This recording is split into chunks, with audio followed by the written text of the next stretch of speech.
ইতিহাসের পাতা উল্টালে আমরা কি দেখতে পাই বলুন তো? কত সভ্যতা উল্কার মতো হঠাৎ জ্বলে উঠে আবার নিমিষেই হারিয়ে গেছে। কিন্তু এর মধ্যেই এমন কিছু সভ্যতা ছিল যারা টিকে ছিল হাজার হাজার বছর ধরে। আজকের এই পর্বে আমরা ঠিক এটাই খুঁজে বের করার চেষ্টা করব। কিভাবে কিছু সভ্যতা প্রায় অমরত্ব পেয়ে গিয়েছিল।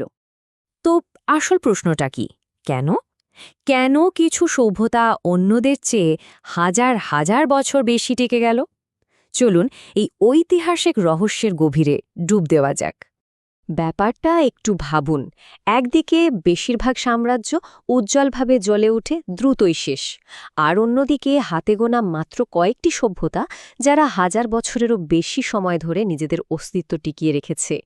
এই যে ব্যতিক্রম, এই সভ্যতাগুলোই আমাদের আজকের আলোচনার কেন্দ্রবিন্দু। তাহলে চলুন আমাদের প্রথম কেস ফাইলটা খোলা যাক। প্রাচীন মিশর, এক কথায় ৩,০০০ বছরের এক অটল রাজবংশের গল্প। ৩,০০০ বছর! একবার ভাবুন তো, প্রায় ৩,০০০ বছর, মানে ৩১০০ খ্রিস্টপূর্বাব্দ থেকে শুরু করে ৩০ খ্রিস্টপূর্বাব্দ পর্যন্ত এই সভ্যতাটা প্রায় একই রকম ছিল। এই যে বিশাল একটা সময়, এটাই তো মিশরকে এত অনন্য করে তুলেছে। এখন প্রশ্ন আসতেই পারে, কিভাবে এটা সম্ভব হলো? এর পেছনে কিন্তু কয়েকটা বড় কারণ ছিল। ১ নম্বর, নীল নদ। এটা ছিল তাদের লাইফলাইন, তাদের জীবনের উৎস। ২ নম্বর, তাদের প্রাকৃতিক দুর্গ, মানে চারপাশের বিশাল মরুভূমি। আর ৩ এবং সম্ভবত সবচেয়ে গুরুত্বপূর্ণ কারণটা হলো তাদের সংস্কৃতি, তাদের পিরামিড, তাদের ধর্ম, তাদের হাইরোগ্লিফিক্স, এগুলো হাজার হাজার বছর ধরে প্রায় বদলায়নি। একটা কথা প্রায় বলা হয়, আর কথাটা খুবই সত্যি, যে মিশরের শাসকরা বদলেছে। একের পর এক ফারাও এসেছে আর গেছে, কিন্তু সাধারণ মিশরীয়দের জীবনযাত্রা সেটা প্রায় একই রকম থেকে গেছে।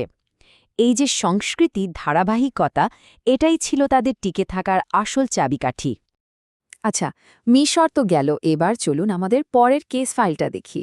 চীন, এক কথায় একটা অবিচ্ছিন্ন ইতিহাসের সুতো। ৪,০০০ বছরেরও বেশি। ভাবা যায়, চীনের সভ্যতাকে বলা হয় বিশ্বের দীর্ঘতম একটানা চলে আসা সভ্যতা। কারণটা খুব সিম্পল, এটা প্রাচীনকালে শুরু হয়ে আজও একটা আধুনিক দেশ হিসেবে টিকে আছে। ব্যাপারটা আসলেই অবিশ্বাস্য। তাহলে চীনের এই টিকে থাকার রহস্যটা কি? এর পেছনেও কয়েকটা মূল কারণ আছে। প্রথমত, তাদের কালচারাল কন্টিনিউইটি, মানে খ্রিস্টপূর্ব ২২১ সালে যে শাসন কাঠামো তৈরি হয়েছিল তার মূল ভিত্তিটা আজও রয়ে গেছে। দ্বিতীয়ত, তাদের লেখার পদ্ধতি, একটাই স্ক্রিপ্ট যা এত বড় একটা দেশের নানান জায়গার মানুষকে এক সুতায় বেঁধে রেখেছিল। আর হ্যাঁ, অবশ্যই কনফুসীয় দর্শন, যা পরিবার আর সমাজের জন্য একটা শক্ত আঠার মতো কাজ করেছে। আর ঠিক এই কারণেই চীন সবার থেকে আলাদা। এটা কিন্তু বিশ্বের একমাত্র প্রাচীন সভ্যতা যা একটা একক অবিচ্ছিন্ন শক্তি হিসাবে আজও টিকে আছে। অন্য সভ্যতাগুলো যেখানে ভেঙে পড়েছে বা হারিয়ে গেছে, সেখানে চীন বারবার নিজেকে নতুন করে গুছিয়ে নিয়েছে। আচ্ছা, এবার এমন একটা সভ্যতার কথা বলি যার নাম হয়তো অনেকেই শুনেননি। আমাদের ৩ নম্বর কেস ফাইল, এলম। ইতিহাসের এক বিস্মৃত কিন্তু দারুণ লড়াকু এক সভ্যতা। এরাও কিন্তু কম দিন টেকেনি, প্রায় ২২০০ বছর। আজকের দক্ষিণ পশ্চিম ইরানে ছিল এদের বাস। এলম হয়তো মিশর বা চীনের মতো অতটা বিখ্যাত নয়, কিন্তু তাদের টিকে থাকার গল্পটা কম লম্বা নয়। তো এলম কিভাবে টিকেছিল এতগুলো শক্তিশালী প্রতিবেশীর মাঝে? প্রথমত, তারা ছিল প্রচণ্ড লড়াকু। সুমের, আক্কাদ, অ্যাসিরিয়ার মতো বড় বড় সাম্রাজ্যের পাশের থেকেও তারা নিজেদের টিকিয়ে রেখেছে। এর সাথে আরও দুটো জিনিস তাদের সাহায্য করেছে। এক, তারা নিজেদের আলাদা ভাষা আর সংস্কৃতি ধরে রেখেছিল। আর ২, তাদের ভৌগোলিক অবস্থান, ইরানের পাহাড়ি এলাকা, যা তাদের জন্য একটা প্রাকৃতিক ঢাল হিসাবে কাজ করত। তো আমরা মিশর, চীন আর এলমের গল্প শুনলাম, এমন আরও উদাহরণ কিন্তু আছে, যেমন আফ্রিকার কুশ সভ্যতা। এখন সময় হয়েছে এই সব কেস স্টাডি থেকে পাওয়া সূত্রগুলোকে এক জায়গায় করার। চলুন দেখি এদের টিকে থাকার পেছনের আসল রহস্যটা কি। তাহলে এই যে এতগুলো দীর্ঘস্থায়ী সভ্যতা, এদের মধ্যে কমন ফ্যাক্টরগুলো কি? কোন জিনিসগুলো তাদের হাজার হাজার বছর ধরে টিকিয়ে রাখতে সাহায্য করেছে? এই সভ্যতাগুলোর দিকে তাকালে কয়েকটা মজার প্যাটার্ন চোখে পড়ে। যেমন মিশর টিকে ছিল ভৌগোলিকভাবে আলাদা থাকার কারণে আর নীল নদের জন্য। চীন টিকে ছিল তাদের একীভূত লিখন পদ্ধতি আর শক্তিশালী শাসন ব্যবস্থার জোরে। এলাম টিকে ছিল তাদের সামরিক শক্তি আর পাহাড়ি এলাকার সুবিধার জন্য।